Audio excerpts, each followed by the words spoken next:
বিস্ময়ে হতবিহ্বল দৃষ্টিতে দরজার পানে চেয়ে মেহেরির সহ ছেলেগুলো এক দৃষ্টিতে চেয়ে আছে সেথায়। এভাবে অনাকাঙ্ক্ষিতভাবে পূর্বকে এখানে ক্ষণে আশা করেনি কেউ। মূলত পূর্ব আজ একটা জরুরি কাজে এখানে এসেছিল। ভীষণ গুরুতর অবস্থা ছাড়া কোথাও যায় না পূর্ব। সেই সুবাদে আজ এখানে আসা তার। মানুষের কোলাহল থেকে নিজেকে কিছুটা দূরে দূরে রাখতে পছন্দ করে সে। মস্তিষ্ক ধরে আসে তার, মাথা ঝিমঝিম করে। তাই নিজেকে কিছুটা পরিত্রাণ দিতেই এখানে এসে সিগারেট ধরেছিল কেবলই। যতই হোক সে এই ভার্সিটিতে পড়েছে, এখানে শিক্ষকদের সম্মান করে পূর্ব।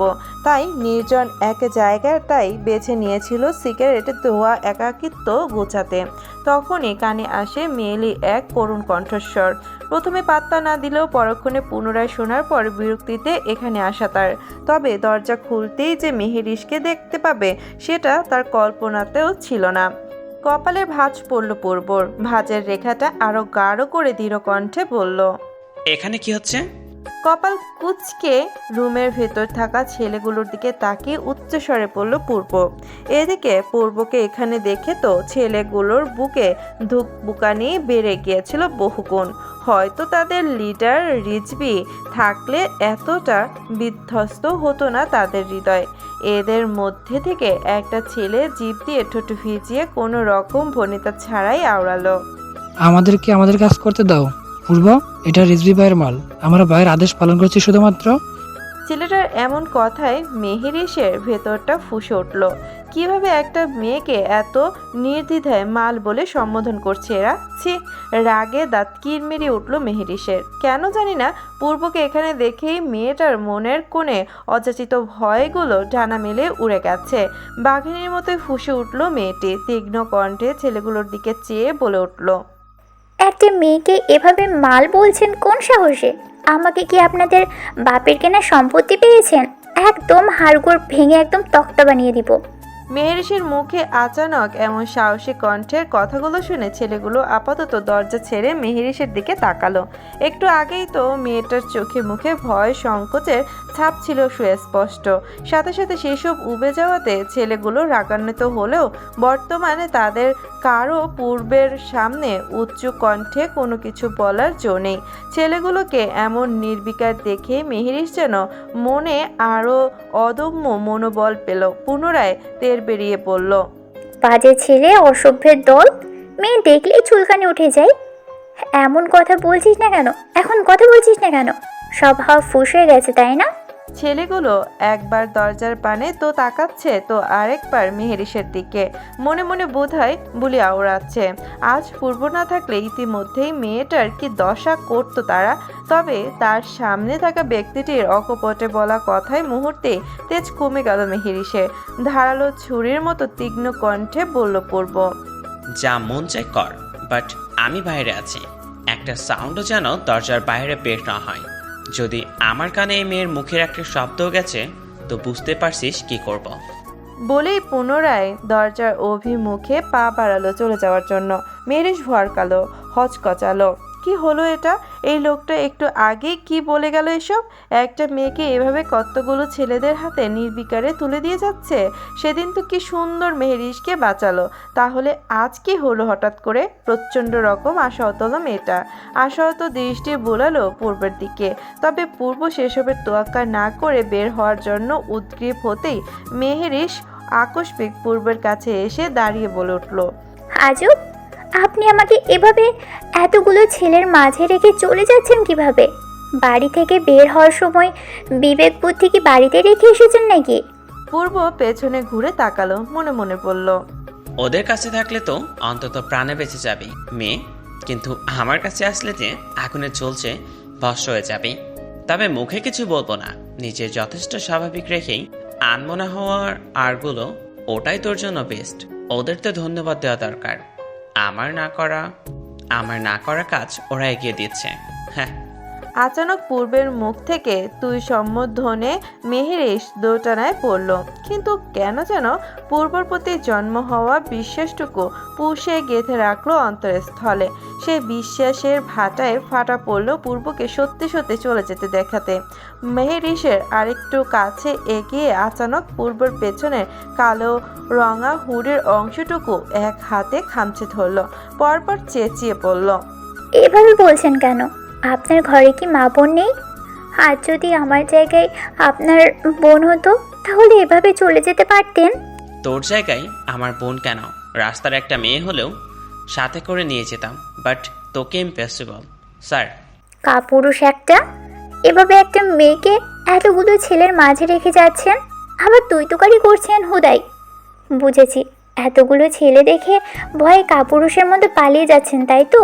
পূর্বর হিতাহিত জ্ঞান হারালো, হাত দুটো মুঠোয় ভরে নিল, নখের আঁচড় লাগলো হাতের তালুতে, চোখ বন্ধ করলো চলে যেতে সে, কিন্তু মেয়েটা আচানক পুরুষত্বর কথা বলাতে খেল হারালো পূর্ব।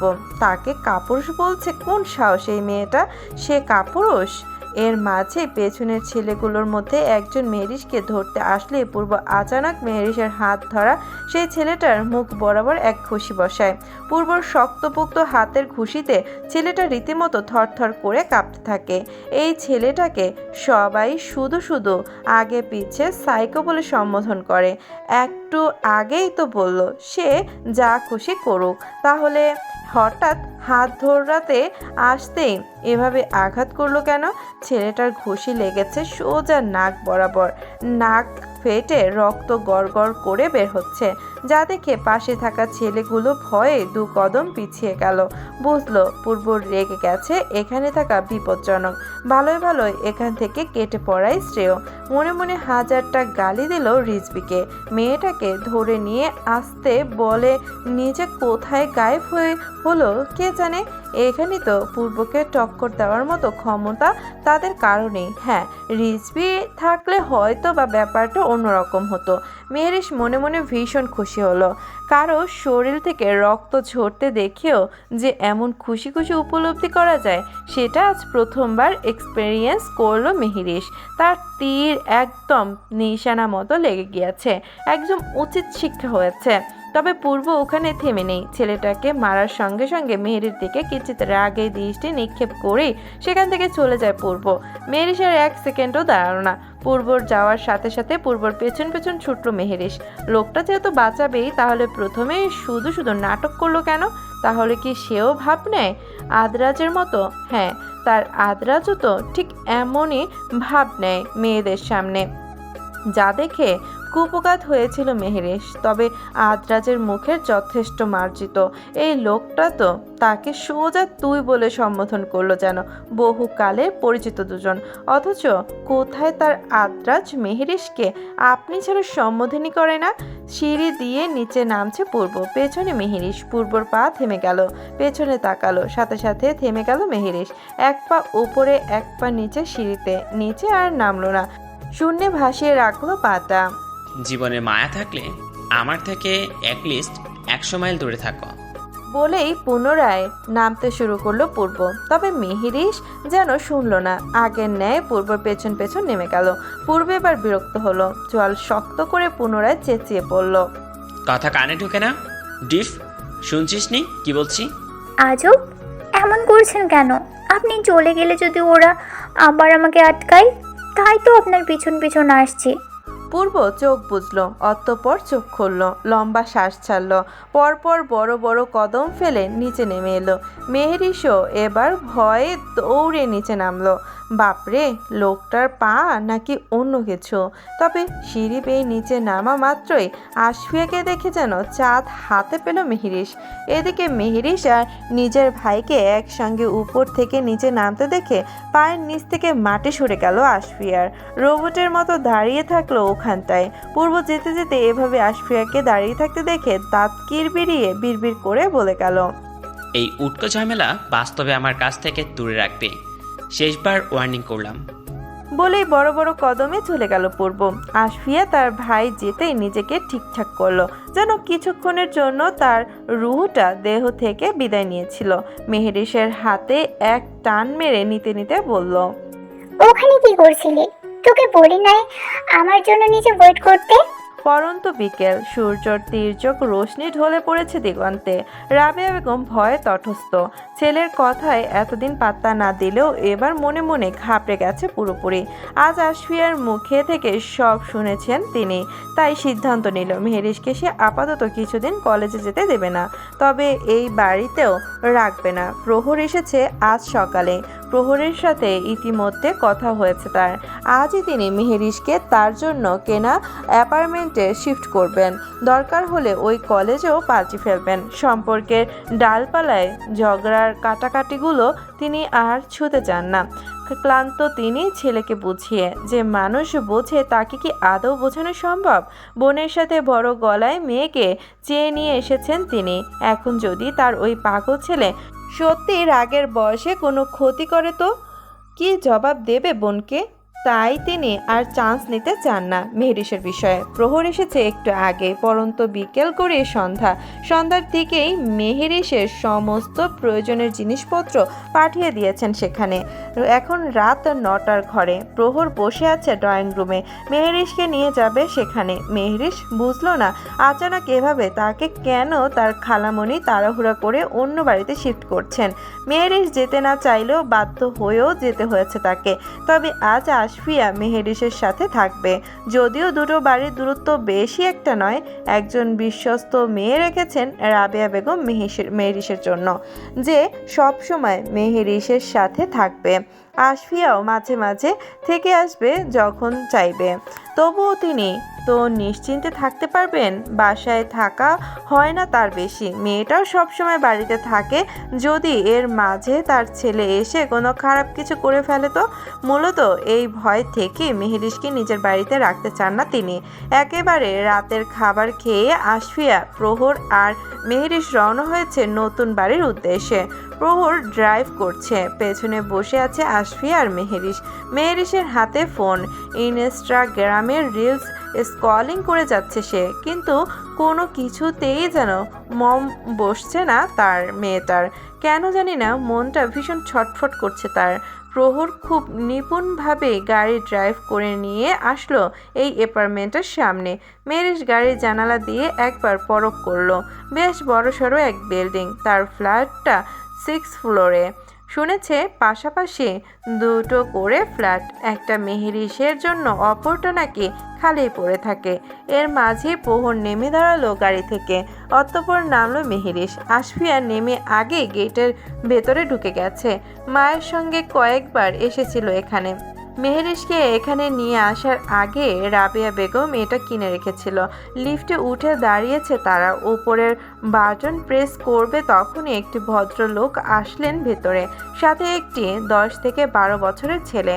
ফর্সা গায়ে, গোলগাল চেহারায় ছেলেটা দেখতে বেশ মিষ্টি। এর মধ্যেই তারা নেমে গেল লিফট থেকে। আশফিয়ার কাছে থাকা চাবি দিয়ে দরজার লক খুলে প্রবেশ করলো ভেতরে। ভেতরের সব কিছু আগে থেকেই গোছানো, দুটো বেডরুম, একটি কিচেন, একটি বসার রুম। না, ফ্ল্যাটটা মেহেরিসের কল্পনার থেকে সুন্দর। মেহেরিস চলে গেল একটা বেডরুমে। মায়ের সঙ্গে কথা বলতে মনটা আকুল হয়ে আছে। কতদিন মাকে দেখে না সে। এতদিন তো খালামণির সাথে ছিল, আজ সেটাও হারালো। এমন করছিস কেন ভাই? একটা বার গিয়ে শুধু একটু দেখা করে চলে আসবি। ছোট ভাই তাকে কত বড় মুখে বলছি তোর কথা। আমার এসব কোলাহল পছন্দ না, জানিস না? অস্বস্তি হয়, দম বন্ধ হয়ে আসে। অন্য একদিন নিয়ে দেখা করে আসবো। সর, রেস্ট নিব। তন্ময়ের কথাটা পুরোপুরি উপেক্ষা করে পূর্ব চলে যেতে নিল নিজের রুমে। মূলত আজ তন্ময়ের ছোট ভাইয়ের বার্থডে। বড় ভাইয়ের কাছে রিকোয়েস্ট করেছে যে পূর্বকে বাড়িতে নিয়ে যেতে হবে।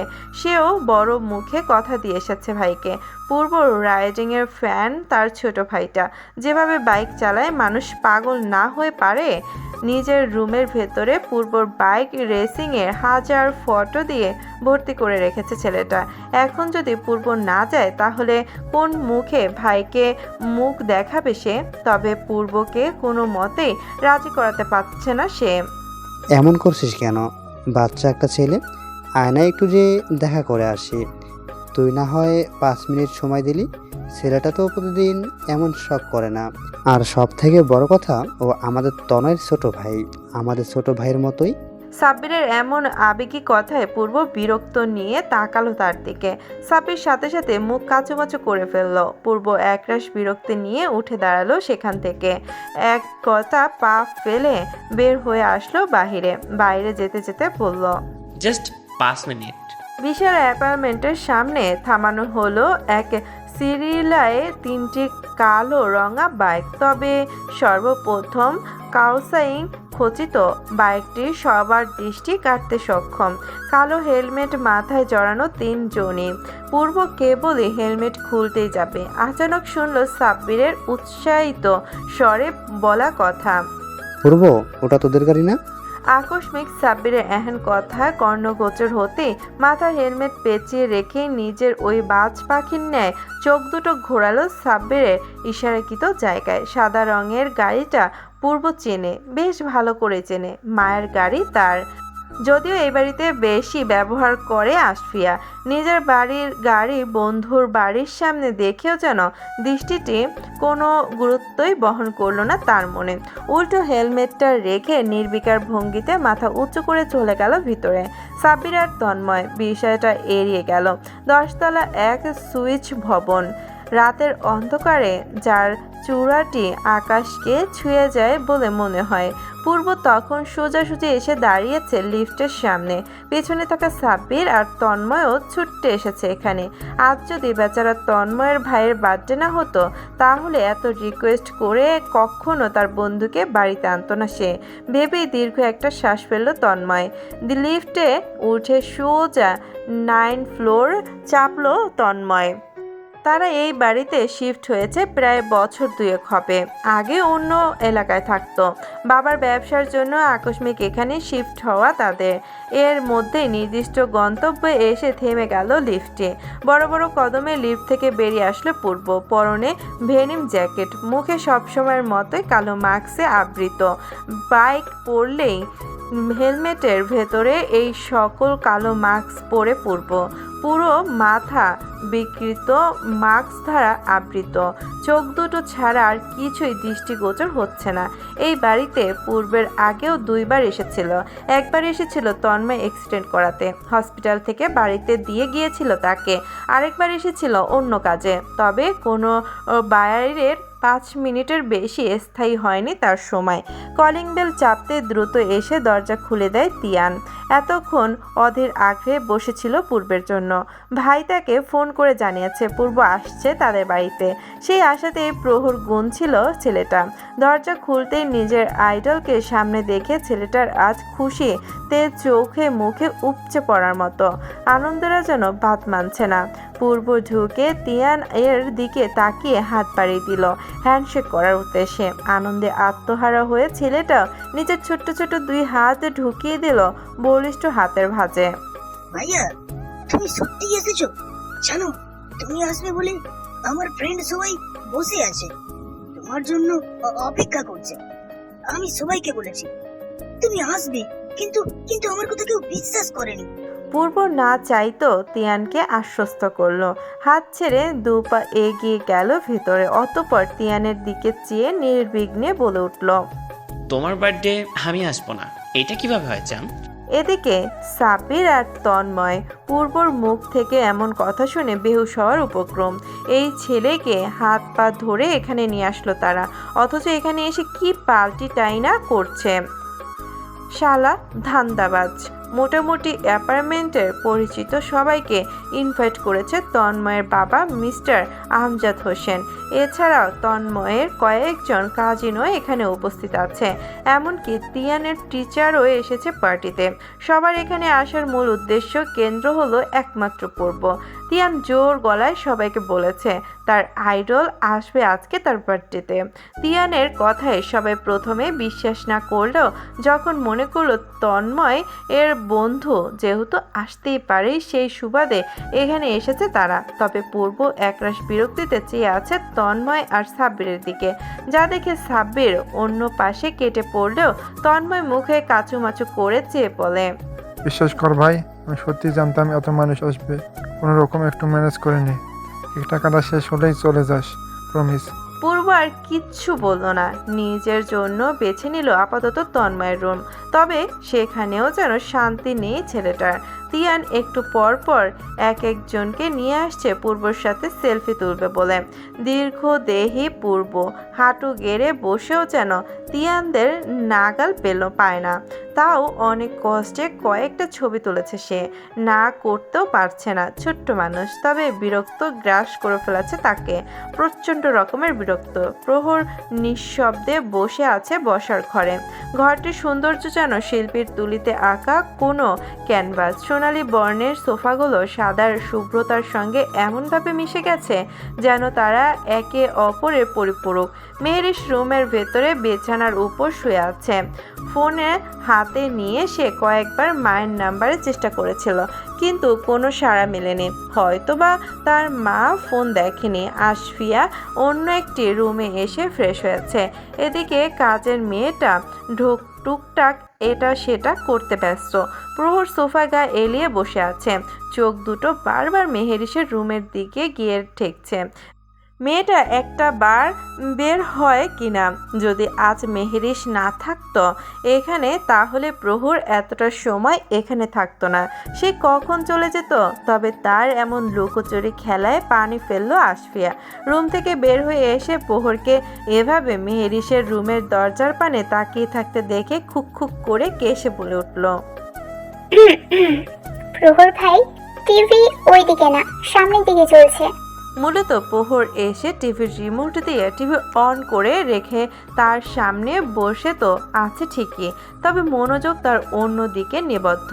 যাওয়ার আগে আরেকবার অন্তত মেয়েটাকে দেখে যেতে চায় সে। এখন তো আর চাইলেই যে কোনো সময় এসে দেখে যেতে পারবে না, তাই বেচারা মনটা খারাপ। প্রহর চলে যাবে বাড়িতে। সোফা থেকে ধীর স্থির ভঙ্গিতে উঠে দাঁড়ালো সে। নিচে নামতেই মেহেরিস ওয়াশরুম থেকে বেরিয়ে এলো, মুখমণ্ডল পানির ফোঁটায় ভেজা, যেন তার ক্লান্ত চেহারা এক ফোঁটা সতেজতার ছোঁয়া দিয়েছে। আশফিয়া তাকে দেখে কিছুক্ষণ নির্লিপ্ত চেয়ে রইল। মেহেরিস একটু মনমরা ভঙ্গিতে বসে থাকে। আশফিয়া নরম স্বরে বলল, ছাদে যাবি? মেহেরিস কৌতূহলী দৃষ্টিতে তাকালো, যেন প্রশ্নটি তাকে চমকে দিয়েছে। অতঃপর মৃদু স্বরে বলল, এত রাতে? আশফিয়া এক ধরনের মুগ্ধতা হেসে বলে, রাতের বেলায় সময় যেন থেমে থাকে এখানে। দিনের চেয়ে রাত অনেক বেশি সুন্দর। এখানে রাত দিন কোনো ম্যাটার করে না। আয়, নিয়ে যাই তোকে। বলেই আশফিয়া তার ফোনটা এক হাতে রেখে অপর হাতে মেহেরিসের হাত ধরে টেনে নিয়ে এলো দরজার বাইরে। লিফটের সামনে এসে লিফটে করে সোজা 10 তলায় উঠে গেল নীরব রাত। শহরের আলোক ছটায় ভেসে থাকা ছাদ আর সেই অদ্ভুত সৌন্দর্য যেন সকলের মনকে প্রশান্তির ছোঁয়ায় বিমোহিত করার আপ্রাণ প্রচেষ্টা। প্রহর নিচে নেমে এলো, কিন্তু নেমেই তার দৃষ্টি গিয়ে পড়ল 3টা বাইকের উপর। বাইকগুলো একসঙ্গে সারি করে রাখা, কিন্তু পরক্ষণে নিনজা কাউসিং খচিত বাইকটিকে দেখে মুহূর্তেই ছেলেটা স্তব্ধ হয়ে গেল। বাইকটি তার চেনা, এতটাই চেনা যে সেটি দেখে প্রহর এর মনে সন্দেহ আর ভয়ের কাঁপুনি জেঁকে উঠল তৎক্ষণাৎ। কিভাবে এই বাইক এখানে এলো? তার মানে তার ভাই নিশ্চয়ই এখানে আছে ভেবে দ্রুত দিশেহারা হয়ে প্রহর আশফিয়ার নাম্বারে কল দিল। এদিকে আশফিয়া আর মেহেরিস তখন ছাদের উপরে। ছাদের হালকা হাওয়া আর চারপাশের আলো ছায়ার মাঝে মগ্ন থাকার সময় হঠাৎ আশফিয়ার ফোনটা বেজে উঠল কর্কশ শব্দে। ফোনটি রিসিভ করতেই প্রহরের কাঁপা কাঁপা গলা আর উদ্বেগ মাখা কথা শুনে আশফিয়ার বুক ধক করে ওঠে। প্রহরের কথা শুনে প্রথমে সে কিছুই বিশ্বাস করতে পারছিল না, কিন্তু মুহূর্তের মধ্যেই মেয়েটার ভেতর অদ্ভুত এক আশঙ্কায় তলিয়ে গেল যেন। ভাই তুমি শিওর তো? না মানে এখানে ভাইয়ের কি কাজ থাকবে? ভালো করে দেখো, তুমি নিশ্চয়ই ভুল দেখেছো। বিশ্বাস না করলে নিজের চোখে দেখে যা। অপেক্ষা করার মতো মানসিক অবস্থা আশফিয়ার নেই, তাই মেহেরিশকে ছাদে দাঁড়াতে বলেই দ্রুত নিচে নেমে গেল সে। প্রতিটি পদক্ষেপ যেন তার ভেতরকার ভয়ের সঙ্গে মিশে ভারী হয়ে উঠেছে। অজানা ভয় ঘিরে ফেলেছে মেয়েটাকে। তবে লিফটে উঠে নিচে নামতে না নামতেই 9 তলাতে এসে লিফট খুলে যায়। তখনই লিফটের দরজা খুলে প্রবেশ করে এক লম্বা সুগঠিত দেহের পুরুষ। হলুদ আভা, ফর্সা গায়ের রং, দীপ্ত ভঙ্গিমা। তাকে দেখেই বোঝা যায় ছেলেটা আর কেউ না বরং তন্ময়। তন্ময় তখন ফোনে ব্যস্ত, যার কারণে লিফটের ভেতরে অন্য কারো দিকে তাকানোর সুযোগ হয়নি তার। এই সুযোগেই আশফিয়া নিজেকে আড়াল করতে তড়িঘড়ি মুখ ফিরিয়ে নিল। বুকের গভীরে অজানা এক অস্থিরতা মেয়েটাকে আস্তে পিষ্টে ধরল। লিফট ধীরে ধীরে নিচে নামতে থাকে, আর সেই সঙ্গে যেন সময়ও থমকে দাঁড়ালো আশফিয়ার জন্য। তন্ময় ফোনের কথোপকথনে ডুবে থাকায় বুঝতে পারল না যে তার কাছাকাছি দাঁড়িয়ে থাকা মেয়েটি আশফিয়া, তার বন্ধুর বোন। হয়তো দেখলে এক ঝাঁক প্রশ্ন ছুঁড়ে মারতো আশফিয়ার সম্মুখে। লিফটের দরজা খুলতে তন্ময় এক পলকও না তাকিয়ে বেরিয়ে গেল। বাইরে বেরিয়ে তন্ময় আবারও ফোনে মনোনিবেশন করলো। ফোনের ওপাশে ব্যক্তির সঙ্গে কি নিয়ে যেন কথা কাটাকাটি হচ্ছে তার। অন্যদিকে আশফিয়া নির্বাক দাঁড়িয়ে রইল। তন্ময়ের এতটাই তড়িঘড়ি করে চলে গেল বাইরে যাওয়ার সময়। প্রহরকেও চোখে পড়েনি তার। আশফিয়া প্রহরকে দেখে তাকে নিয়ে একটা কোনায় গিয়ে লুকিয়ে পড়ল। এখন বিশ্বাস হয়েছে? হ্যাঁ ভাই, কিন্তু ভাইয়ারা এখানে কি করছে সেটাই তো মাথায় ঢুকছে না। সেটা তো আমি জানি না রে। এখন কি করবি? আমি শিরিশকে ছাদে একা রেখে এসেছি, তুমি বরং চলে যাও। আমি শিরিশকে ছাদ থেকে নিয়ে রুমে ঢুকে যাই, পরেরটা পরে দেখা যাবে। জন্মদিনের আর্তনাদ আর মানুষের উচ্ছ্বাস থেকে মুক্তি নিতে একটা সময় ছাদে আশ্রয় নেয় পূর্ব। ছাদে ওঠার জন্য সোজা সিঁড়ি বেছে নেয় সে। ছাদের এক প্রান্তে আলোর আভায় চঞ্চলতা, আর অন্য প্রান্তে অন্ধকারের গাঢ় আস্তরণ, ছোপ ছোপ নীরবতা। পূর্ব বেছে নেয় সেই অন্ধকারের কোণা। আস্তে ধীরে হেঁটে যায় সেখানটায়। প্যান্টের পকেট থেকে সিগারেট আর লাইটার বের করে ঠোঁটে চেপে ধরে সিগারেট। প্রথম টানের সঙ্গে গলিত আগুনের মৃদু ফিসফিসি আওয়াজ আর ধোঁয়ার বাষ্পময় মেঘ যেন ছড়িয়ে যায় শূন্যতায়। ঠিক এমন সময় আকস্মিক দৃষ্টিতে পূর্বের চোখ গিয়ে পড়ে ছাদের বিপরীত প্রান্তে। আবছা আলোয় আড়ালে দাঁড়িয়ে আছে এক নারী মূর্তি। আকাশে জর্জেটের পাতলা ওড়নায় মুখ ঢেকে থাকা সেই রহস্যময়ী যেন অন্ধকারের মাঝে এক প্রতিমা। কোমর ছড়ানো দীর্ঘ কালো চুল আধারের সঙ্গে মিশে এক হয়ে আছে। মেয়েটির রেলিং ধরে নির্বিকার দাঁড়িয়ে, যেন কোনো মহাশূন্যে ডুবে আছে তার মন। পূর্ব বিস্ময়ে মেঘে আচ্ছন্ন হয়ে মেয়েটিকে লক্ষ্য করে। এই শহরের রঙিন বিলাসিতার মধ্যেও এমন কারো অস্তিত্ব যে নিজেকে এভাবে আড়ালে রাখে, তা তার কল্পনার অতীত। ঠিক কিছুক্ষণ আগেই তো সে তন্ময়ের বাড়িতে এসেছিল। সাজ পোশাকের বহর, ওয়েস্টার্ন পোশাকে ঝলমলে সেসব মেয়েরা যেন এক দুনিয়ায় বিচরণ করে, আর এই মেয়ে যেন অন্য এক জগৎ থেকে নেমে এসেছে। পূর্বর কৌতূহল হয়। এক ঝাঁক কৌতূহল নিয়ে সিগারেট ফুঁকতে ফুঁকতে চেয়ে থাকে সেই মেয়েটির পানে।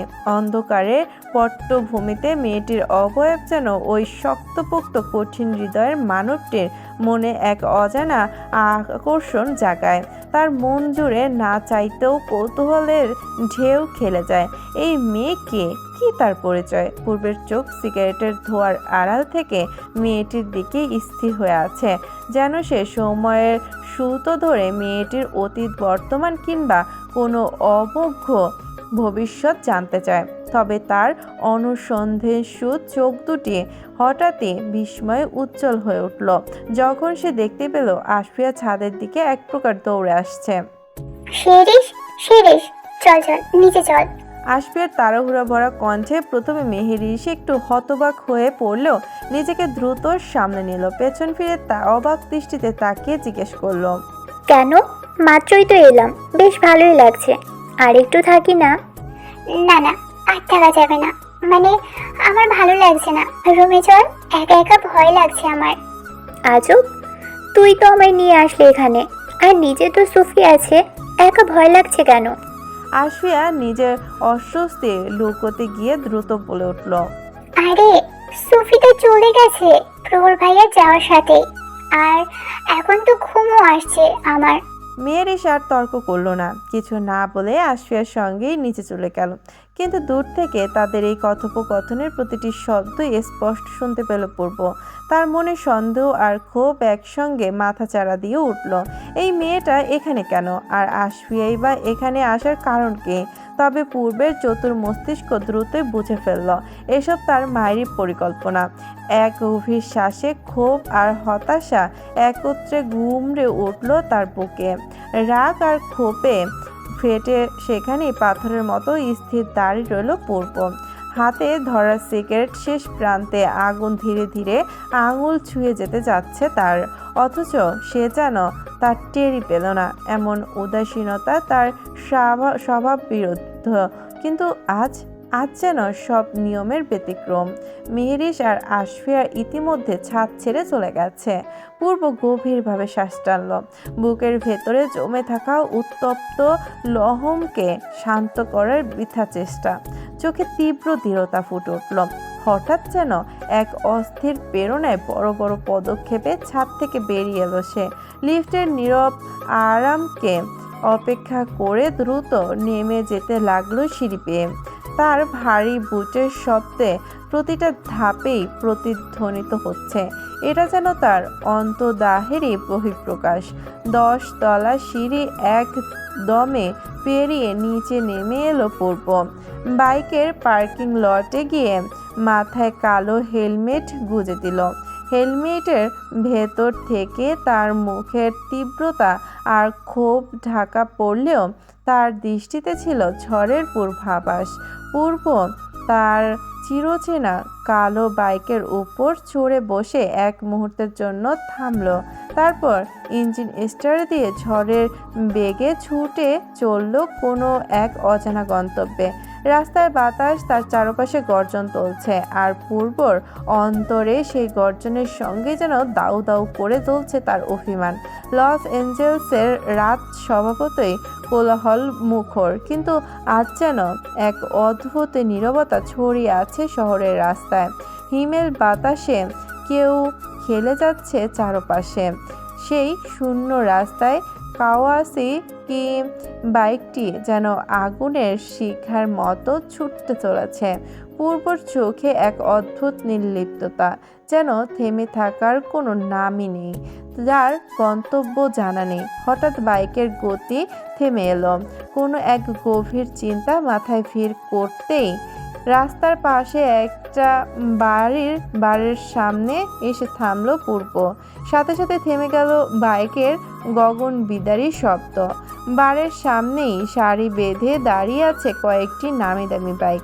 এগুলো রিজভিদের গ্যাংয়ের, যা দেখেই বোঝা যায়। এই মুহূর্তের জন্য চোখ বুলালো পূর্ব সেখানটায়, কিন্তু সেগুলো যেন না দেখার ভান করেই দরজা ঠেলে ভেতরে ঢুকলো। ভেতরে প্রবেশ করতে চোখ পড়ে এলো জাঁকজমকপূর্ণ পরিবেশ, যেখানে ছোট্ট ছোট্ট পোশাকে সজ্জিত তরুণীরা নেচে বেড়াচ্ছে বিদেশি গানের তালে তালে। তাদের সঙ্গে তাল মিলিয়ে ডুবে যাচ্ছে আর ওনাকেই কারো হাতে রয়েছে চকচকে গ্লাস, ঝিকিমিকি আলোয়, যার ভেতরের পানীয়ের অভাব চাকচিক্যতায় যেন বেড়ে গেছে আরও বহুগুণে। মেয়েগুলোর সাথে তাল মিলিয়েছে রিজভি। শরীরের নানা অঙ্গ প্রত্যঙ্গ ছুঁয়ে ছুঁয়ে দিচ্ছে মেয়েগুলোর। তবে সেই সব যেন মেয়েদের কোনো হুঁশ নেই, তারা সকলেই নাচতে ব্যস্ত। পূর্ব নাক ছিটকালো। এই কারণেই মেয়েদের এতটা অপছন্দ তার। বীজ এক একটা মনে মনে গালি আওড়ালো নাচতে থাকা মেয়েগুলোর। উদ্দেশ্যে। পূর্ব আর দেরি না করে সোজা গিয়ে বসলো বার একা কাউন্টারের সামনে। কাউন্টারের অপর প্রান্তে কর্মরত ওয়েটারটি পূর্বকে দেখেই বুঝে নিল কি পরিবেশন করতে হবে তাকে। এক নামি দামি ওয়াইনের বোতল খুলে নিপুণ দক্ষতায় ঢেলে দিল তার গ্লাসে। পূর্ব নিঃশব্দে গ্লাসটি তুলে নিল। এক মুহূর্তের জন্য দ্বিধা না করে নিঃশব্দে পান করলো পুরোটা, যেন তৃষ্ণার্ত মরুভূমির বুকে আচমকা ঝর্ণার স্বাদ পেয়েছে। গ্লাসটা টেবিলে রেখে এক শান্ত অথচ গভীর দৃষ্টিতে তাকালো রিজবির দিকে। ভাই পূর্ব এসেছে। রিজবির নাচ থেমে গেল। ছেলেটার কথায় অতঃপর কয়েক কদম এগিয়ে এসে পূর্বর মুখোমুখি বসলো সে। আজ এই পূর্বর কারণেই মেয়েটিকে পেয়েও হারাতে হয়েছে তাকে, না হলে হয়তো এই মেয়েটিকে আজ ভোগ করতো সে। পাশে এসে নির্লিপ্ত ভঙ্গিতে বসে রিজবি বলে উঠল, তুই আমার লোকেদের মেরেছিস কেন? পূর্ব যেন কথাটা কানেই তুলল না। আপাতত সে ঝগড়া এড়াতে চায়। তৎক্ষণাৎ আবারও ওয়েটার ছেলেটি এনে দেওয়া টেবিলে রাখা গ্লাসে মন দিল পূর্ব। রিজবি এবার কঠিন স্বরে বলল, কথা ঢোকে না তোর কানে? তুই জানতিস না ওরা আমার লোক, তবুও তাদের মারলি? আমাদের কথা হয়েছিল কেউ কারো কাজে হস্তক্ষেপ করবো না। তুই কি সেই কথা ভুলে গেছিস? ওয়াদা ভঙ্গ করেছিস।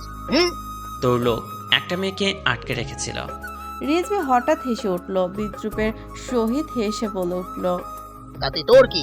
তোর বোন ছিল নাকি বউ? হ্যাঁ, ওই মেয়ে আমার মাল। তুই বাধা দিলে সালিকে আজকেই নিজের করে নিতাম। সালি যেন আস্তে একটা কক। এরকম মেয়েদের সাথে বেড শেয়ার করার না মজাই আলাদা। এমন সে। রিজবি আর পুরো কথাটা শেষ করতে পারল না। আর আগেই বার কাউন্টারের উপর রাখা ওয়াইনের একটা বোতল তুলে সজোরে তার মাথা বরাবর বাড়ি বসালো পূর্ব। মুহূর্তের মধ্যেই যেন সবকিছু থেমে গেল। সেই সাথে থেমে গেল মিউজিক, থেমে গেল যেন সময়ও। চারপাশে থাকা সবাই হতবাক হয়ে স্থির দৃষ্টিতে তাকিয়ে আছে সেই লোকটির জন্য।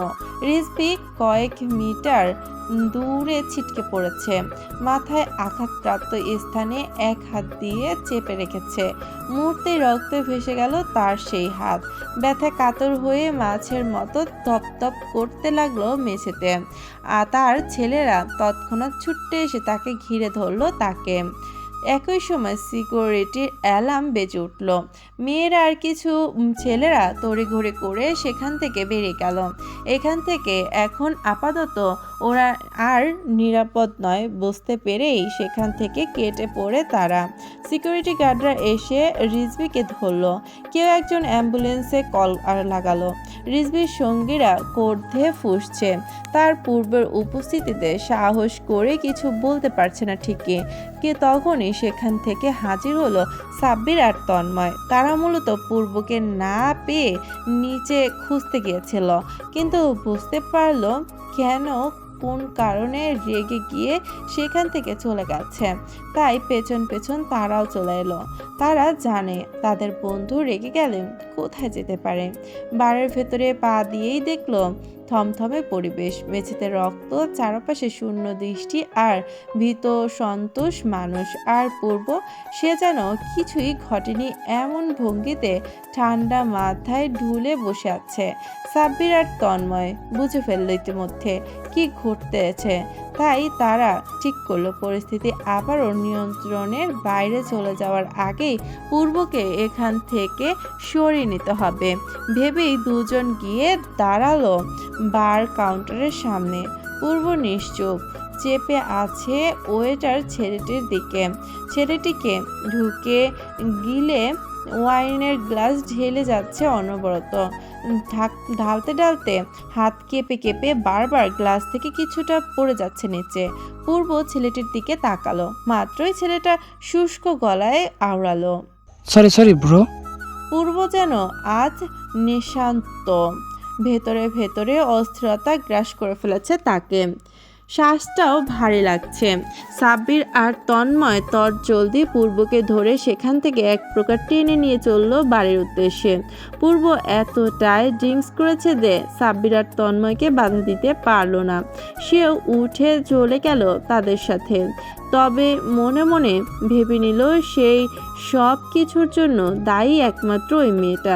যতক্ষণ পর্যন্ত ওই মেয়েটা শাস্তিতে শ্বাস নিবে, অস্থির নিঃশ্বাস নিতে পারবে না সে, তাই আগামীকালকেই সেই মেয়েটির শ্বাস থামাতে সে চিরতরে থামিয়ে দিবে মেয়েটার শ্বাস।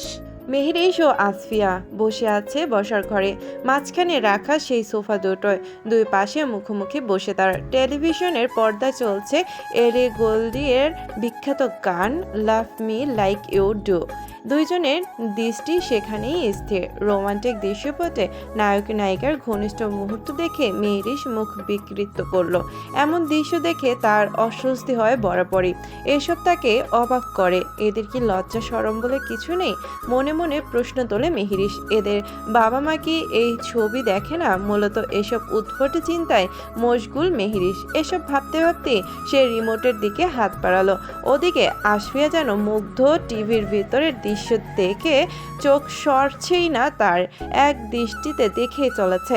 মেহেরিশ আর ধৈর্য রাখতে পারল না, দ্রুত রিমোট তুলে চেঞ্জ করলো সেটা। সঙ্গে সঙ্গে সেটা পাল্টিয়ে চালু করলো তানভীর ইভানের অভিযোগ গানটি। আসফিয়ার ধ্যান ভাঙল। প্রিয় মুহূর্তে ব্যাঘাতে ক্ষুব্ধ হয়ে সে চোখ কুচকিয়ে রাগী কণ্ঠে বলল, এটা কি করলি? দেখতে পাচ্ছিস না পাল্টিয়ে দিয়েছি। কিন্তু কেন জানিস না এটা আমার খুব পছন্দের একটা গান? মেহেরিশ নাক ছিটকালো, অতঃপর বলল, ছি, এসব অসভ্য গান মানুষ শোনে? এখানে থেকে থেকে তোর চোখ দুটো নষ্ট হয়ে গেছে আসফিয়া। আসফিয়া ক্ষুব্ধ স্বরে বলে উঠল, তুই কোন দুনিয়া থেকে এসেছিস শেরিস? জানিস না এখন সব কিছুতে একটা ডাক্তার চলে, মানুষ এসব করে বেড়ায়, আর সেখানে আমি একটু না হয় দেখলাম, তাতে এমন প্রতিক্রিয়া? মেহেরিশ ঠোঁট বাঁকালো, নাক ছিটকিয়ে বলে উঠল, ছি আসফিয়া, অল্প বয়সে পেকে গেছিস তুই। খালামণির কাছে তোর নামে বিচার দেওয়া লাগবে এবার। আহা, আর তুমি যে নিজের জামাই রেখে অন্য ব্যাটার উপর ক্রাশ খেয়ে বসে আছো, তার বেলা? বলেই সাথে সাথে জিভ কাটলো আসফিয়া। মুখ ফসকে কি বলে দিয়েছে এটা? তৎজলদি কথা ঘোরানোর ন্যায় পুনরায় দৃষ্টি ফেললো টিভির স্ক্রিনে। আসফিয়ার মুখে এমন কথা শুনে মেহেরিশ বিস্ময়ে তাকিয়ে রইল আসফিয়ার দিকে। কথাটা কি সে ঠিক শুনেছে? না, মনে হয় ভুল শুনেছে। যেখানে তার বিয়েই হয়নি সেখানে আবার জামাই আসলো কোথা থেকে? মেহেরিশ বুঝতে পারলো হয়তো মেয়েটা রাগের বশে এসব উল্টেপাল্টা বলে ফেলেছে। ঘড়ির কাঁটা তখন রাত 1টা ছুঁই ছুঁই। আসফিয়া নিজের রুমে চলে গেছে। মেহেরিশ তার রুমে শুয়ে আছে, কিন্তু দুই চোখে ঘুম নেই। সিলিংয়ে তাকিয়ে থেকে ভেবে চলেছে অনেক কিছু। তার খালামণি সাফ সাফ গলায় না করে দিয়েছে কিছুদিন কলেজে যাওয়া যাবে না। মেহেরিশ বাধ্য মেয়ের মতোই সম্মতি জানিয়ে দিয়েছে তার খালামণিকে। কিন্তু এভাবে কয়েকদিন অন্যের ঘাড়ে বসে বসে খাবে সে? কিছু তো একটা করতে হবে তাকে, কিন্তু কি করবে সে? এখানে কিছু তো চেনে না তার, আর না কোনো কিছু সম্পর্কে আইডিয়া আছে। আজ তার বাবা বেঁচে থাকলে হয়তো ভাগ্য অন্য কিছু লেখা থাকতো তার, হয়তো এখানেই আসা হতো না। বছরের মধ্যে জীবন কিভাবে পাল্টিয়ে গেল মেয়েটার। মেয়ের ফোনটা হাতে তুলে নিল, আঙুলের স্পর্শে গ্যালারির ভেতরে ঢুকে পুরনো স্মৃতির পাতাগুলো উল্টাতে লাগলো। হঠাৎ থেমে গেল একটি পিকচারের সামনে। এটি তার 16তম জন্মদিনে তোলা। ছবিতে বাবা মায়ের মাঝে দাঁড়িয়ে রয়েছে মেহেরিশ। পরনে সাদা রঙের লম্বা গাউন, চোখে মুখে শিশুসুলভ একরাশ উচ্ছ্বাস। মেহেরিশের বাবা সবসময় কাজের চাপে ব্যস্ত থাকতেন। দিনের অধিকাংশ সময় কেটে যেত অফিসের প্রয়োজন মেটাতে। তবে জন্মদিনের দিনটা ছিল ব্যতিক্রম। সেদিন তিনি সব কাজ ফেলে সময়কে থামিয়ে বাড়ি ফিরতেন মেয়ের মুখে হাসি দেখতে। কিন্তু সেই হাসি আর কখনো ফিরে আসেনি। এর পরের বারের জন্মদিন পালন করেনি আর তারা। ছবির দিকে তাকিয়ে দীর্ঘশ্বাস ফেলল মেহেরিশ। অতীতের সুখ ও স্মৃতি যেন বুকের ভেতর গভীর শূন্যতার ক্ষত। চোখের কোণে জমে থাকা অশ্রু একসময় গাল বেয়ে নেমে এলো মেয়েটার। মোবাইলটা পাশে রাখতে যেও কি যেন মনে করে পুনরায় হোয়াটসঅ্যাপে ঢুকে মেসেজ পাঠালো রিয়ার নাম্বারে একটি আইডিতে। কাল রিয়ার সঙ্গে কথা বলতে হবে। রিয়া মেয়েটি মেহেরিসের ক্লাসমেট, ভীষণ ভদ্র আর মিশুক একটা মেয়ে। এই কয়দিনে রিয়ার সঙ্গে খুব ভালো সম্পর্ক তৈরি হয়েছে তার। হয়তো রিয়ার সঙ্গে পরামর্শ করলেই কোনো সমাধান খুঁজে পাওয়া যাবে কোনো কাজের ব্যাপারে। আসফিয়া কাল সকালে এখান থেকে কলেজে যাবে, সেই সময় রিয়ার সঙ্গে দেখা করবে সে। সোনালি দিনের এক নতুন ভোর, যেন রোদ্দুরের নরম আলিঙ্গন, জেগে উঠেছে প্রকৃতি। সময় গড়িয়ে গেছে অনেক, সকাল পার হয়ে বেলা এখন বেশ পরিণত। ঘরের নির্জনতায় একাকিত্ব মেহেরিস গভীর রাত পর্যন্ত জেগে থাকার ফলে টের পায়নি আসফিয়ার সকালবেলায় চলে যাওয়া। ঘড়ির কাঁটা 10টা ছুঁয়েছে, আর এই ফাঁকে কাজের মেয়ে সুফি ঘরের সমস্ত কাজ গুছিয়ে ফেলেছে। সুফি মেয়েটা সব কাজেই বেশ পারদর্শী, রান্নাবান্না থেকে শুরু করে সমস্ত কাজ একাই সামলায়। বয়সও কিন্তু বেশি না। মেহেরিসের মাঝে মাঝে ভাবতে বসে, এত অল্প বয়সে কি সুন্দর একাই সব কাজ করে ফেলার দুর্বোধ্য ক্ষমতা আছে মেয়েটার। মেহেরিস ফোন হাতে তুলে নিল। ফোনের স্ক্রিনে জ্বলজ্বল করছে 3টি মিসড কল, দুটো তার মায়ের আর একটি খালামনের। তবে এখনো কথা বলার মতো পর্যাপ্ত সময় হাতে নেই তার। প্রিয়ার সঙ্গে দেখা করতে হবে, অলরেডি দেরি হয়ে গেছে ভেবে দ্রুত ওয়াশরুমের দিকে পা বাড়ায় মেহেরিস। তাড়াহুড়ায় কোনো রকম ফ্রেশ হয়ে সাদা রঙের একটি চুড়িদার পরে নেয়। তারপর দ্রুত হাতে মাথার জড়ায় সাদা ও গোলাপি রঙের মিশেলে একটি হিজাব। সময়ের চাপ উপেক্ষা করেই ডাইনিং টেবিলের উপর রাখা জুসের গ্লাসটি হাতে তুলে 2 ঢোক গিলে আর কোনো বিলম্ব না করে দ্রুত পদক্ষেপে বেরিয়ে যায় রুম থেকে। রোদের দীপ্তি কাচের জানালা পেরিয়ে রুমের ভেতর প্রবেশ করে। চোখে ও মুখের উপর উপচে পড়ছে বেডের উপর উপুত হয়ে শুয়ে থাকা মানবটির পানে।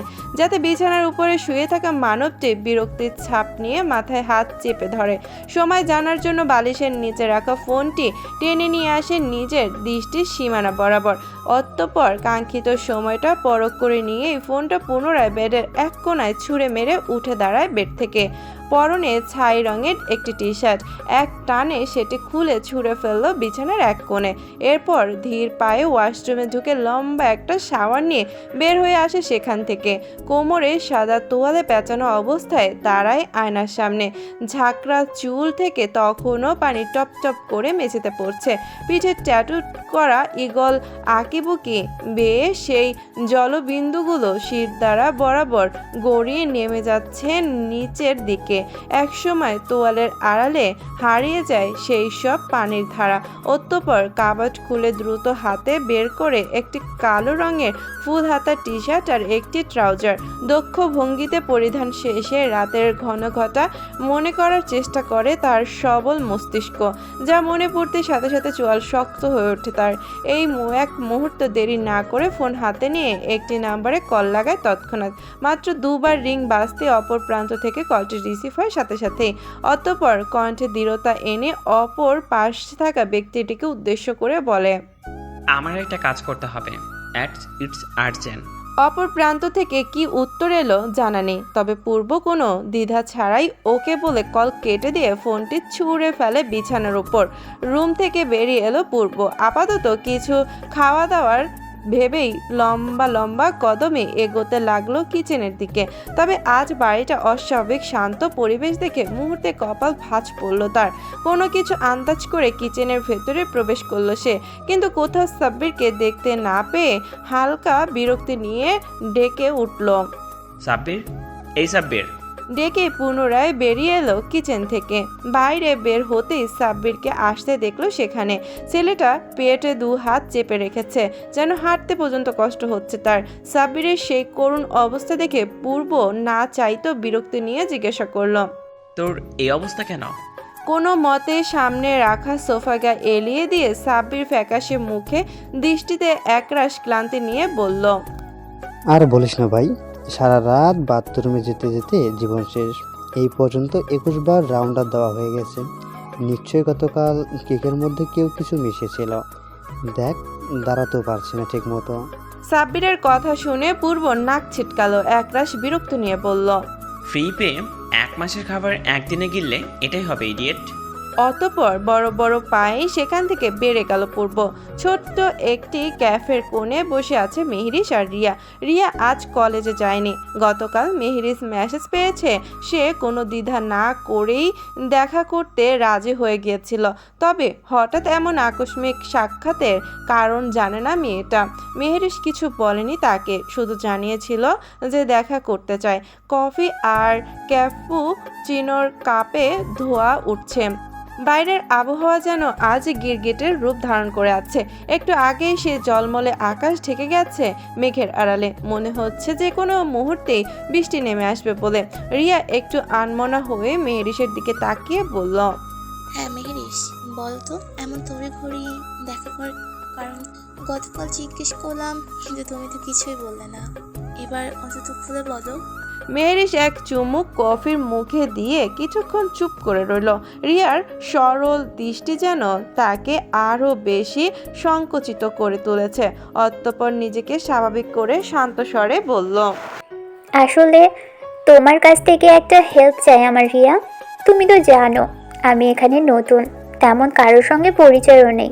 আর রিয়া মেহরিশের কথার মাঝপথে থামিয়ে জিজ্ঞাসা করলো, হ্যাঁ বলো, কি সাহায্য? আমি তো আছি, যতটুকু পারি চেষ্টা করব। মেহরিশ একটু ইতস্তত করে বলল, আসলে আমি একটা পার্ট টাইম জব খুঁজছি, যে কোনো ধরনের কাজ হলেই চলবে। জবটা আমার খুব দরকার। কি বলছো তুমি? তুমি না আশফিয়ার কাজিন, তোমার জবের দরকার কেন? আর আশফিয়া বা তোমার খালামণি কি জানে এই ব্যাপারে? না না, এসব বিষয়ে আসফিয়া বা খালামণি কিছু জানেন না, আর আমি চাইও না তারা জানো। আসলে কখনোই রাজি হবে না জানলে, তাই তো তোমাকে এভাবে পার্সোনালি ডেকেছি। দেখো মেহরিশ, জবের ব্যাপারে আমি নির্দিষ্ট কিছু বলতে পারছি না, তবে তুমি যেহেতু বলছো, আমি আমার এক বড় ভাইয়ের সঙ্গে কথা বলে দেখতে পারি। আর একটা ক্যাফে আছে, হয়তো তোমার জন্য কিছু ব্যবস্থা করা যেতে পারে। কিন্তু কিন্তু কি? এই জায়গার মানুষদের চালচলন সম্পর্কে জানোই তো, যে কোনো কাজের জন্য তোমাকে নিজের ড্রেস আপ বদলাতে হতে পারে, আর তুমি তো এমন পরিবেশে অভ্যস্ত নও। রিয়ার কথা শুনে মেহরিশ মুখটা মলিন হয়ে গেল। সত্যিই তো, এসব তো সে একদমই ভাবেনি। মুহূর্তে মুখটা চুপসে গেল মেয়েটার। রিয়া সেটা খেয়াল করেই পুনরায় মেহরিশকে আশ্বস্ত করে বলল, চিন্তা করো না, আমি আমার ভাইয়ের সঙ্গে কথা বলে তোমাকে জানাবো। দেখি কি করা যায়, তারপর তোমাকে জানাচ্ছি, কেমন? থ্যাঙ্কস রিয়া, অনেক বড় উপকার করলে। তবে একটা শেষ রিকোয়েস্ট, প্লিজ এই ব্যাপারে আসফিয়া বা অন্য কাউকে কিছু বলো না। আমি চাই না তারা কেউ জানুক। আরে তুমি নিশ্চিন্তে থাকো, আমি কাউকে কিচ্ছু বলবো না, বিশ্বাস রাখতে পারো। তুমি আজ সত্যি আমাকে অনেক বড় উপকার করলে। তুমি না থাকলে কি যে করতাম। উত্তরে রিয়া মিষ্টি হেসে বলল, আরে এটা নিয়ে ভেবো না। আর হ্যাঁ, এখন আমার সঙ্গে চলো, তোমাকে বাসায় নামিয়ে দিই। আমি একটা জায়গায় যাব, বাইরের আবহাওয়াটা দেখছই তো, যে কোনো সময় বৃষ্টি নামতে পারে। মেহরিশের কিচ্ছু বলল না। দুজনেই ক্যাফে থেকে বেরিয়ে এলো বাইরে। মেঘলা আকাশ গুম গুম শব্দে আকাশ যেন তার কর্থের বাতটা ছড়িয়ে দিচ্ছে চারদিকে। বৃষ্টির ঘনঘটা যে কোনো মুহূর্তেই নেমে আসতে প্রস্তুত। রিয়া নিজের গাড়ি থেকে মেহরিশকে তার অ্যাপার্টমেন্টের সামনে নামিয়ে দিয়ে দ্রুতই চলে গেছে। বৃষ্টি ইতিমধ্যে টুপটাপ করে মাটিতে পড়তে শুরু করে দিয়েছে। মেহরিশ এক দৌড়ে অ্যাপার্টমেন্টের ভেতরে ঢুকে লিফটে চড়ে সোজা নিজের ফ্ল্যাটের সামনে গিয়ে দাঁড়ালো। কলিং বেল চাপতেই সুফি মেয়েটা এসে দরজা খুলে দিল। বাসায় কেউ এসেছিল ফুপি? না ম্যাম। বলেই মেয়েটি কিচেনের দিকে চলে গেল। সুফি মেয়েটি খুবই অল্প কথার, কোনো প্রশ্ন করলে তার উত্তর দেবে শুধু। প্রয়োজনে বেশি কথা তার মুখে বের করা যায় না। মেহরিশ মনে মনে ভাবে, এই যুগের কাজের মেয়েরা সাধারণত কাজ কম, কথা বলে বেশি। গল্প জুড়ে সময় পার করার মতো অভ্যাস তাদের থাকেই, কিন্তু সুফি যেন একেবারেই অন্যরকম। মেহরিশ রুমে ঢুকে হিজাব খুলে হাত থেকে ছোট্ট পার্সটা নিয়ে রাখলো সোফার এক পাশে। অতঃপর আবার টান টান হয়ে সোফায় বসে পড়ল। বাইরে ঝোড়ো হাওয়া আর মেঘের গর্জন ভেসে আসছে ক্ষণে ক্ষণে। আজকের দিনটা কেমন যেন রোমান্টিক রোমান্টিক লাগছে তার কাছে। ইস, যদি এই রোমান্টিক আবহাওয়ায় একবার আদ্রাজ ভাইকে দেখা যেত। কতদিন হলো তার সঙ্গে কোনো কথা হয় না, অনলাইনে থেকেও তিনি যেন অনুপস্থিত। সাহস হয় না মেহেরিসের তার নাম্বারে কল করতে, অথচ সেই আদ্রাজই একদিন নিজে থেকে তার নাম্বার দিয়েছিল মেহেরিসকে। মনের এইসব অগোছালো ভাবনা নিয়ে মেহেরিস ইউটিউব খুলল। তার বিষণ্ণ মনের খোরাক জোগাতে পারে একমাত্র একটা জিনিসই, আর সেটা হলো ফুল ভলিউমে তানভীর ইউভানের কণ্ঠে গান শোনা। মুহূর্তেই অজানায় গানটি প্লে করলো মেহেরিস। ছেলেটির কণ্ঠ যেন হৃদয়ের গভীর গিয়ে বাজে। সব গানেই এক ধরনের আবেগ আর মায়া কাজ করে। এদিকে বাইরে মুষলধারে বৃষ্টি নেমেছে। এমন জোরালো বৃষ্টি মেহেরিস খুব প্রিয়। বৃষ্টির এই মাতাল করা আবহাওয়ায় নিজেকে বাইরে মেলে ধরতে পারলে হয়তো ভালো লাগতো, শূন্যতা ঘুচত কিছুটা। আকস্মিক মেহেরিসের মনে পড়ল এই ফ্ল্যাটের খোলা ছাদ ব্যালকনি সম্পর্কে। এতক্ষণও কেন যে বিষয়টা তার মাথায় আসেনি, ভেবেই নিজের মাথায় নিজে গাঁটটা মারল মেহেরিস। আর কোনো কিছু না ভেবে সে দৌড়ে গেল ব্যালকনিতে। মেহেরিসের ফ্ল্যাটের ব্যালকনি একটু অন্যরকম। প্রথম অংশটুকু কাচের দেয়াল তিনি দিয়ে ঘেরা, যা দুপাশে ঠেলে খুলতে হয়। এরপরই দেখা মেলে খোলা গোলাকার ব্যালকনি থেকে কিছুটা দূরে রাস্তার ওপারে একটি নতুন বহুতল ভবনের নির্মাণ কাজ চলছে। হয়তো আরো কয়েক মাস সময় লাগবে ভবনটি পুরোপুরি তৈরি হতে। মুষলধারে বৃষ্টি আর মেঘাচ্ছন্ন আকাশের মাঝে মেহেরিস দাঁড়িয়ে আছে। হাত ছড়িয়ে বৃষ্টি ছোঁয়ার আনন্দে নিজেকে ডুবিয়ে দিয়েছে বৃষ্টির তালে তালে, যেন প্রকৃতি তার বুক ভরা উচ্ছ্বাস নিয়ে তাকে এক গভীর আলিঙ্গন করছে। মেহেরিসের লম্বা ঘন কালো চুলগুলো অবাধ্যে ছেড়ে রাখা, বাড়ির ভেতরে হওয়ায় শরীরে কোনো ওড়না নেই। তাড়াহুড়ায় সেটি সোফার উপর রেখেই ছুটেছিল ব্যালকনিতে। মুহূর্তেই ঝমঝম বৃষ্টিতে তার শরীর ভিজে একাকার। মেহেরিস দু হাত মিলে আকাশের দিকে মুখ তুলে দাঁড়িয়ে আছে নির্বিকারে, যেন প্রকৃতির এই নির্মল ছোঁয়ায় আত্মা স্নান করছে তার। বৃষ্টির বড় বড় ফোঁটাগুলো প্রথমে তার মুখে থেকে চুয়ে চুয়ে পড়ছে শরীরে। আর ঠিক এমন সময় নির্বিঘ্ন নতুন ভবনের এক কোণায় দাঁড়িয়ে থাকা একটি মানবের চোখে আটকায় বৃষ্টিতে ভিজতে থাকা সেই রমণীর পানে। তাদের দুজনের মধ্যেকার দূরত্ব কেবলই এক রাস্তা সমান। দুটো বিল্ডিং এর মাঝ বরাবর চলে গেছে সরু এক রাস্তা। আর এটাই যেন কাল হয়ে দাঁড়ালো ছেলেটার পথভ্রষ্ট করার জন্য। হাতে থাকা রিভলভারটি সে কখন পড়ে গেছে পায়ের কাছে। বৃষ্টির শব্দে হয়তো বা সেই ধাতব পতনের আওয়াজও চাপা পড়ে গেছে, নাকি অন্য কারণে আজ লক্ষ্যচ্যুত এই ব্যক্তি। সময় কি থেমে গেছে আজ, নাকি হৃদয় স্পন্দন? কোনটা? মূলত পূর্ব গতকালই ঠিক করে রেখেছিল আজ এই মেয়েটার কাহিনী পুরোপুরি শেষ করবে সে।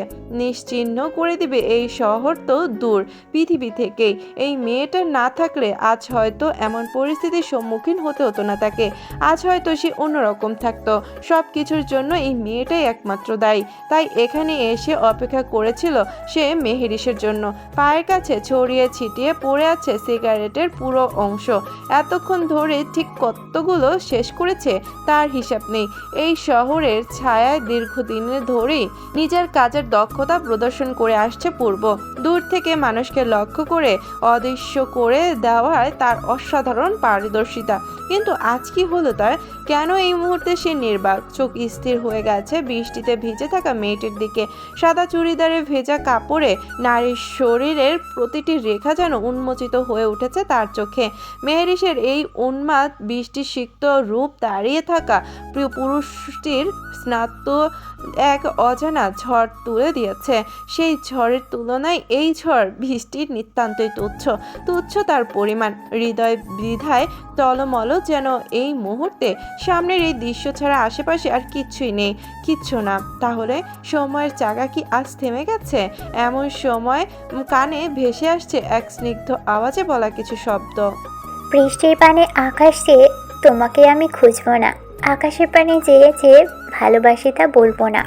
তুমিও কি আমার মতো করে একটু ভালোবাসবে না? তুমিও কি আমার মতো করে একটু কাছে ডাকবে না? আকাশ জুড়ে থমথমে মেঘের ভার, বৃষ্টি থেমে গেছে ঠিক, কিন্তু চারপাশে এখনো যেন এক রুদ্ধশ্বাস নীরবতা। রাস্তায় ঠান্ডা শিরশিরে বাতাস আর সেই স্নিগ্ধ আবহাওয়ায় ঠান্ডা শিরশিরে স্পর্শ পূর্বের গায়ে এসে লাগছে, যা বাইক চালাতে চালাতে অনুভব করে সে। শরীর জুড়ে হিম শীতলতায় বয়ে যাচ্ছে, তবে বাইকের হ্যান্ডেল তার দৃঢ় হাতগুলো সেই ঠান্ডায় তোয়াক্কা করছে না। অভ্যস্ত দক্ষতায় রাস্তার বাঁকগুলো যেন আপন ইচ্ছায় মেনে নিচ্ছে তার নির্দেশ। পূর্বের পরনে কালো রঙের হুডি, যা বৃষ্টির পানিতে এমনভাবে ভিজে শরীরের সাথে লেপ্টে আছে, সে যেন মনে হয় তার ভেতরের অনুভূতিগুলো হয়তো এভাবেই জমাট বেঁধে আছে অন্তরে। মুখে নীরবতা, চোখে গভীর এক চিন্তার মেঘ। বাইক চালানোর একঘেয়ে শব্দের ভেতরেও তার মনের কোণে প্রতিধ্বনিত হচ্ছে এক দৃশ্য। কিছুক্ষণ আগে সেই দৃশ্য যেখানে মেহরিশ দাঁড়িয়েছিল। মেয়েটির মোহময়ী রূপ, তীক্ষ্ণ চোখ, মেয়েলি গঠন, সব কিছুই কেমন ঘোর লাগানো। পূর্ব তো তখন কোনো নেশা করেনি, তাহলে এমন লেগেছিল কেন তার নিকট? মনে হয়েছে এভাবে চেয়ে চেয়ে পার করে দিতে পারত গোটা জীবন, কিন্তু সেই মুহূর্তেই মোহ ভেঙে দেয় প্রকৃতির এক কঠিন রুদ্র রূপ। আকাশের একটি বজ্রপাতের প্রবল শব্দে কেঁপে ওঠে মেহরিশ। ধীর পায়ে ছুটতে পালায় ব্যালকনির সে প্রান্ত থেকে, যেখান থেকে কিছুক্ষণ আগেই সে পূর্বের সামনে দাঁড়িয়েছিল। সেই প্রস্থান যেন এক নীরব আরতি, পেছনে ফেলে রেখে যায় একটি শূন্যতাকে। পূর্ব তখনও এক পাথরের মূর্তির মতো অনিমেষ চেয়েছিল সেই শূন্য ব্যালকনির দিকে, যেখানে কিছুক্ষণ আগে মেহরিশের উপস্থিতি তাকে ঘিরে রেখেছিল এক অজানা জাদুর আস্তরণে। বৃষ্টি অনড়, হৃদয় নির্জীব। বাইকের গতি বাড়লেও মনের ভেতরে সেই অস্থিরতা, সেই অস্বস্তি থামে না। এই মেঘাচ্ছন্ন পরিবেশেও গলা শুকিয়ে কাঠ হয়ে আছে তার, আর ঠান্ডা বাতাস শরীরে কাঁপন ধরালো। ভেতর যেন জ্বলছে এক অদৃশ্য আগুন, যে আগুনে ভস্মিত হওয়া হৃদয়ের কারণ জানা নেই তার। অব্যক্ত হাতের বাইকের নিয়ন্ত্রণ ধরে বিকেলে স্নিগ্ধ নীরবতায় পূর্বের বাইকের ইঞ্জিনের গর্জন থেমে যায় একটি মাঝারি সাইজের ডুপ্লেক্স বাড়ির সামনে এসে। গেট খুলে ভেতরে প্রবেশ করতে পূর্ব বাইকটি থামায়। মাথার হেলমেট খুলে ভেজা চুলের উপর হাত চালিয়ে হাঁটতে থাকে বাড়ির মূল দরজার দিকে। দরজার সামনে এসে থামতেই সেটা ভেতর থেকে খুলে দেয় সাব্বির। এতক্ষণ সিসিটিভি মনিটরের দিকে তাকিয়ে পূর্বর আগমনের দৃশ্য দেখেছিল সে। পূর্ব তার হাতে হেলমেট ঠেস দিয়ে দড়িয়ে দেয় সাব্বিরের হাতে। একটিও কথা না বলে সোজা ঢুকে পড়ে বাড়ির ভেতরে। সাব্বির বুঝতে পারে আজ কিছু একটা ঘটেছে, তবে সাহস করে প্রশ্ন করার সাহস আর নেই। পূর্ব নির্বিঘ্নে ভেজা শরীর নিয়ে পা বাড়ায় সিঁড়ির দিকে। একের পর এক সিঁড়ি ভাঙতে ভাঙতে সে পৌঁছায় নিজের সেই চিরপরিচিত রুমে ঢুকতেই এক ঝটকায় গায়ের ভেজা কালো হুডিটা খুলে ছুঁড়ে ফেলে দেয় কাউচের দিকে। তবেই সেটা কাউচ পেরিয়ে মেঝেতে পড়ে। সেই দিকে তার নজর দেওয়ার মতো সময় নেই। পরনে এখন শুধু কালো জিন্স, যা ভেজা শরীরের সাথে এমনভাবে লেপ্টে আছে যে পায়ের শক্তপোক্ত মাংসপেশিগুলো স্পষ্ট হয়ে উঠেছে। গলায় ঈগলের প্রতীক খচিত রূপালী লকেট। পূর্ব ধীরে ধীরে খাটের পাশে গিয়ে দাঁড়ালো। এক মুহূর্ত জিন্সের পেছনে গুজে থাকা সে রিভলভারটি সামনে এনে তাকায়। আজ এই অস্ত্রটাই তার সঙ্গে ছিল, এটাই তার লক্ষ্য পূরণের হাতিয়ার হওয়ার কথা ছিল, কিন্তু সে ব্যর্থ। এত বছরের দক্ষতা, অভিজ্ঞতা আর আত্মবিশ্বাস সবই যেন আজ অদৃশ্য হয়ে গেছে। ধীরে ধীরে খাটের ওপর শরীর এলিয়ে দেয় পূর্ব। উবুত হয়ে মাথা গুজে দেয় সফেদ বালিশের মাঝে। ঠিক তখনই পুনরায় আরেকবার ভেসে ওঠে বৃষ্টিতে স্নান হওয়া মেহেরিশের মুখাবয়ব। পূর্বর শ্বাস ভারী হয়ে আসে। সে যেন এখনো অনুভব করতে পারছে সেই মুহূর্তের ওজন। পূর্বর মনের কোণে তখন শুধু একটাই প্রশ্ন, কেন কেন আমি থেমে গেলাম? কেন মেয়েটাকে চিরতরে বিদায় করতে পারলাম না? হোয়াই হোয়াই হোয়াই বলেই নিজের মাথার চুল নিজেই খামচে ধরল পূর্ব। নিজের চিন্তাগুলো ভারে পিষ্ট হতে থাকে ক্ষণে ক্ষণে। তার তো জীবনে কোনো দিন টার্গেট মিস হয়নি, তার অস্ত্র কখনো লক্ষ্যভ্রষ্ট হয়নি। তাহলে আজ কেন হলো? কি আছে ওই মেয়েটার মাঝে যা তাকে দুর্বল করে দেয়? বারংবার পরক্ষণে নিজেকে সান্ত্বনা দেওয়ার জন্য মনে মনে বিড়বিড়ায়, ও মেয়েটা সাংঘাতিক বিপজ্জনক, নিশ্চয়ই কোনো জাদুমন্ত্র জানে। তুই ব্যর্থ হসনি পূর্ব, ওই মেয়ে তোকে বিধ্বস্ত করেছে, সব দোষ ওর।